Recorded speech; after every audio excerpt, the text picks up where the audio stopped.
അപ്പോളേ ഇന്ന് ഞങ്ങൾ ഹോസ്റ്റലിൽ ഉച്ച തൊട്ട് രാത്രി വരെ എന്തൊക്കെ കഴിച്ചെന്ന് കണ്ടാലോ. ഞാൻ മുന്നത്തെ വീഡിയോയിൽ പറഞ്ഞ പോലെ ചേട്ടായി കെയറിങ്ങിനായിട്ട് ഫ്രണ്ടിൽ തന്നെ ഇരിക്കുന്നുണ്ടേ. ഇവിടെ ഉച്ചക്കത്തെ ചോറിലേക്ക് ഒരുപാട് കറികൾ ഉപ്പേരീസൊക്കെ കാണും, പക്ഷെ എണ്ണത്തിലല്ലല്ലോ കാര്യം. ഇവിടെ ഉച്ചക്ക് മെനുവിന് വലിയ മാറ്റങ്ങളൊന്നും ഇല്ല കേട്ടോ.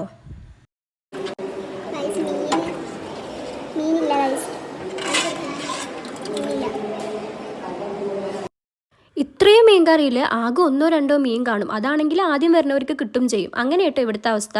ഉച്ചക്കത്തെ ക്ലാസ് കഴിഞ്ഞ് ഞങ്ങൾ ക്യാൻറ്റീനിലോട്ടൊന്ന് പോയേ. ഇവിടുത്തെ എല്ലാത്തിൻ്റെയും പ്രൈസ് ഞങ്ങൾക്ക് മനപ്പാടാണെങ്കിലും പിന്നെയും ചോദിച്ച് ചേട്ടനെ ബുദ്ധിമുട്ടിപ്പിക്കും. പിന്നെ ചേട്ടന് ഇതൊരു വലിയ കാര്യമല്ലാത്തത് കൊണ്ട് ചേട്ടൻ വലിയ മൈൻഡ് ആക്കാറില്ല. ഫ്രണ്ടിൻ്റെ കല്യാണം കഴിഞ്ഞ് അതിൽ ചേട്ടൻ ഞങ്ങൾക്ക് കുറച്ച് ഒമാൻ പ്രൊഡക്റ്റ് കൊടുത്തയച്ചിട്ടുണ്ടേ. നൈറ്റ് ഒരു 8 മണിയായപ്പോൾ മെസ്സിൽ പോയി ഫുഡ് കഴിച്ചു. ഇവിടുത്തെ ഏറ്റവും ഇഷ്ടമില്ലാത്ത ഭക്ഷണം ഞങ്ങൾക്ക് ഇതാണ് കേട്ടോ. പയറും പിന്നെ എന്തൊക്കെയോ ഇട്ടൊരു കറിയും.